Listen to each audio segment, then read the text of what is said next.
మొన్ననే చూపెడతాం కదా గాంధీ భవన్లో ఉన్న ఫ్లెక్సీలల్లా పెద్ద పెద్ద పోటువలల్లా కిరణ్ కుమార్ రెడ్డి బొమ్మ కత్తిరించిండ్రని ఇవాళ ఆయనతో మిగిలిన తోక కూడా మంచిగా కత్తిరించి తోలిండ్రు. నిజంగా ఇప్పుడు తిక్క కుదిరింది మా సార్కి, మాజీ సారు మా సార్ అంటున్న పొంపదీసి.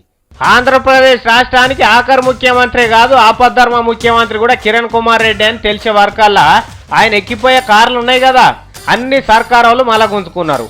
ఇది వరకు 10-15 కార్లు వేసుకొని రోడ్ల మీద బుయ్య ఉరికేది. అన్ని కార్లకు ఒకటే నెంబర్ ఉండేది. సార్ కిస్మత్ మారినట్టు కార్ల నెంబర్లు కూడా మార్చేసిండ్రు. రాష్ట్రానికి అక్కరకు రాని మనిషికి ఇవన్నీ ఎందుకని ఆయనతో జామాలు గీమాలు అన్ని కూడా వీకిండ్రు. ఇప్పుడు దొరగారు ఊరేగేతందుకు ఒక బుల్లెట్ ప్రూఫ్ కారు వెనక 2 ఉమ్మాయ డక్కా ఎక్కిపోయేందుకు పెట్టిండ్రు. కానీ ఎట్లా పోతుండే రయ్యా రయ్యా రయ్యా రయ్యా కిలోమీటర్ పొడుగుతా ఇరాం లేకుండా గంటల కొద్ది ట్రాఫిక్ ఆపుకుంటా చిన్న యాష్ట పెడుతుండేనా. మళ్ళీ ఈయన ఎవరన్నా ఏమైనా చేస్తారా అంటే ఈయన ఒడిచింది ఏం లేదా. ఇప్పుడు ఆ బాధ తప్పింది ఈయనరిగా పబ్లిక్.